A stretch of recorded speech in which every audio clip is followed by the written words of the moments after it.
So day 9 on Camino begins. Shorter walk today, only 20 kilometers. So hopefully that'll feel a little better on the legs than the last 2 days just gone. We're walking to a place called Santo Domingo. And it's a bit of a melancholic start to the morning because we've said goodbye to a friend. I know that that's part of the Camino experience, meeting people, saying goodbye to them. But both Alex and I are a little bit sad about that. But the sun's shining, it's going to be a really glorious day. And keen to continue on and begin meeting new people again and for the adventure to continue.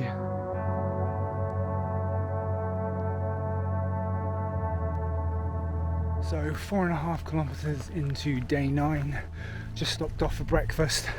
There was nowhere open in Nigeria this morning, it was a complete ghost town, so began the first part of the walk on an empty stomach. So I was really grateful to find somewhere selling coffee and a pan of chocolat and a Kit Kat. Gorgeous, gorgeous morning today, really enjoying the walk. The most spectacular snow-capped mountains to my left. And feeling good about things today.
So it's day 10, we're walking from Santo Domingo to Bellorado, about 22 kilometers. It's a gorgeous sunrise this morning.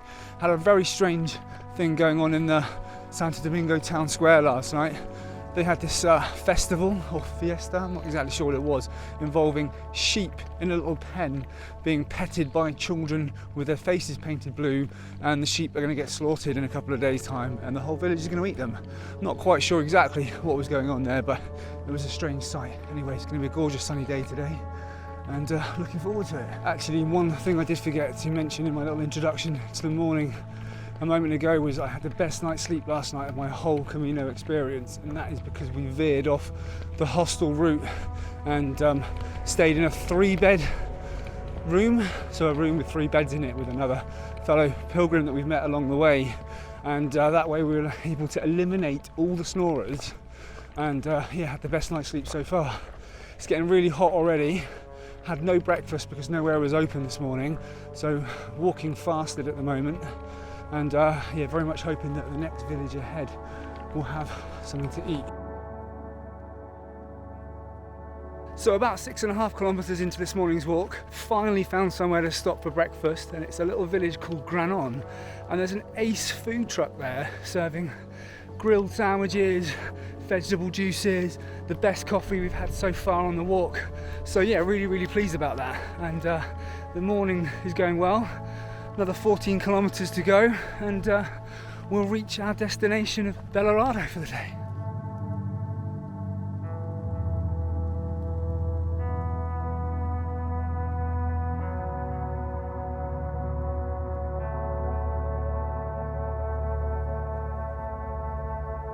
So we're about 13.5 kilometers in today. and I don't want to jinx it, but so far so good. It's not actually been that strenuous. I don't know if that's because of the fabled things that, you know, start to become easier on the 10th day mark and your body gets more accustomed to the daily walking, but yeah, so far so good and not feeling too bad. In terms of landscape, passed through a few really dead villages or towns, spent a little bit too much time walking next to a highway with juggernauts hurtling past at 70 kilometers an hour, but yeah, not feeling too bad at the moment. I think there's another village coming up, so it'd be great if there's somewhere to stop for a refreshment here. So as hoped for, the little village we just passed through did have somewhere offering refreshment.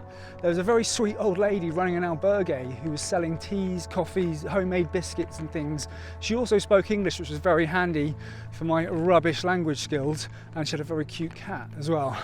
Another funny thing keeps on happening to me in that I keep on crossing paths with a man from Korea.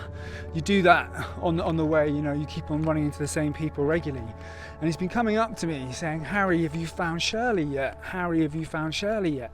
And I hadn't quite twigged what he meant until we got into it. Well, you know, I finally said to him, "What are you talking about?" And it turns out he means Sally, and he's talking about the film When Harry Met Sally. He keeps on asking me, have I met my Sally yet?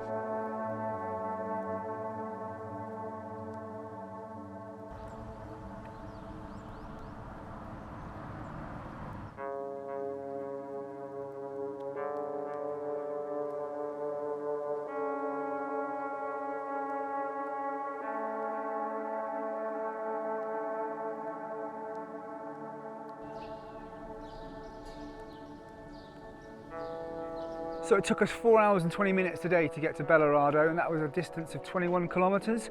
By far the quickest walk we've had. What I will say though is that the second half of it wasn't that pleasant. The majority of it was like a gravelly track beside the motorway. So you had like juggernauts going past at like 70 kilometers an hour. It felt a little bit dangerous at times. The most entertaining part of it, because it did get very monotonous, was that some of the truck drivers would beat their horns at us in a positive way and shout like affirming things. So that did keep the spirits up. Bellorado itself, kind of interesting, very small, not many people about. Had some lovely grilled tuna steak for dinner, and just having a wander around now. Some interesting street art and things. Gonna go and get an early night in a bit though, because we've got a 24k ahead of us tomorrow morning. So one other thing that I've discovered while wandering around Bellorado this evening is that they've got their own equivalent of the Hollywood Walk of Fame, where they've got handprints and footprints of famous people that have passed through town set into the stone in the ground. The only two that I could recognise though were Martin Sheen's and Manchester United goalkeeper David De Gea. Thank you for watching. Feel free to drop any Camino questions you have into the comments section below, and I'll do my best to answer them. Again, if you have found this useful, then do click that subscribe button, as it cajoles me into going back to the computer to edit the next one.